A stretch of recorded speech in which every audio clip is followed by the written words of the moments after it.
بنیادی طور پر غلامی کی دو اقسام ہیں، ایک جسمانی غلامی اور دوسری فکری غلامی۔ ان دو غلامیوں کی بنیادی طور پر تین وجوہ ہوتی ہیں، غربت، جنگ اور جہالت، جبکہ آزادی انسان کا بنیادی حق ہے اور انسان کی سب سے بڑی قوت اس کی ذہنی و فکری آزادی ہے۔ جب انسان ذہنی و فکری طور پر آزاد ہو تو وہ ہر قسم کے حالات کا مقابلہ کر سکتا ہے، اور جسمانی طور پر غلام لیکن ذہنی طور پر آزاد قوم بہت جلد جسمانی آزادی حاصل کر لیتی ہے، لیکن ذہنی غلامی میں مبتلا قوم اپنے آپ کو غلام ہی نہیں سمجھتی، اس لیے آزادی کا سوال ہی پیدا نہیں ہوتا۔ موجودہ دور میں اگرچہ پاکستان میں جسمانی غلامی کی لعنت کا خاتمہ ہو چکا ہے، لیکن ہم آج بھی ذہنی غلام ہی ہیں۔ ملک میں یہ مسئلہ اتنا گمبھیر صورتحال اختیار کر چکا ہے کہ ہم تفرقاتی، ذات پات، رنگ نسل، زبان و بیان، دھن و دولت، شہرت و لباس، نشست و برخاست کے طریقوں، دسترخوان اور کھانے پینے کے آداب، تہواروں اور شادی بیاہ کے معاملات میں بھی ذہنی غلامی کا شکار نظر آتے ہیں، اور اب ذہنی غلامی کا یہ پودا ایک گھنا درخت بن چکا ہے جسے جڑ سے اکھاڑ کر پھینکنے کے لیے شاید صدیاں بیت جائیں۔ ہمارا سب سے بڑا المیہ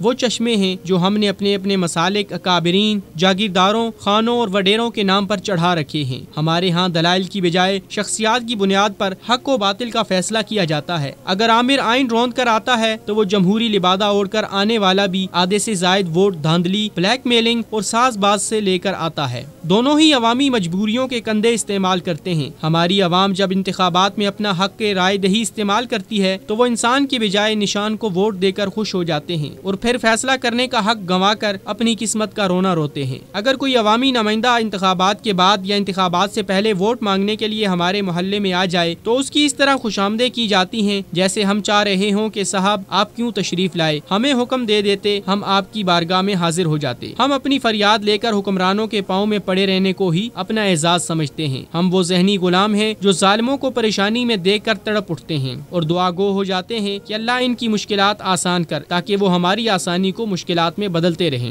ہمدردی کی نسل سے تعلق رکھتی یہ غلامی اس غلام کی دوہری کمر کی طرح ہے جو پنجرے میں پڑے پڑے ٹیڑھی ہو جاتی ہے، اور پنجرے سے باہر نکلنے پر بھی ہم آہستہ آہستہ سیدھی ہوتی کمر کو پھر سے ٹیڑھا کرنا چاہتے ہیں کیونکہ ہم دوہری کمر کے عادی ہو چکے ہیں۔ ہمارے معاشرے میں متعدد گھرانوں کی بیٹیاں صرف اس وجہ سے شادی کے بندھن میں بندھنے سے گریزاں ہیں کہ ان کے ماں باپ ان کے جہیز کا بندوبست نہیں کر پاتے۔ یہ لعنت بھی ہماری ثقافت کا حصہ بن چکی ہے، جبکہ حقیقی معنوں میں جہیز کی لعنت کا ہمارے دین اور ثقافت سے دور دور تک واسطہ نہیں، لیکن چونکہ ہم برصغیر پاک و ہند کی سرزمین پر پروان چڑھے ہیں تو پھر ہندوؤں کا یہ رواج ہمارے معاشرے میں بھی سرایت کر چکا ہے۔ الغرض ہم آج تک اپنے افضل ترین امت ہونے اور زرخرید غلام ہونے میں فرق نہ کر سکے۔ ہم میں اتنی بھی اخلاقی جرات باقی نہیں رہی کہ اگر ہمارے حقوق کی پامالی کی جاتی ہے تو اس کے خلاف احتجاجاً کھڑے ہو سکیں۔ بس ضرورت اس امر کی ہے کہ ہم احساس کمتری کو ترک کر کے اپنا محاسبہ کریں اور دوسروں کے بجائے اپنی برائیوں کو دور کر کے زندگی کے داخلی اور خارجی انتشار میں اپنے راستے کی تلاش خود کریں۔ نیز یہ کہ ہر دلکش اور رجحان والی چیز کو اپنی راہ نجات سمجھنے کی بجائے اس کی حقیقی قدر و قیمت معلوم کرنے کی کوشش کریں۔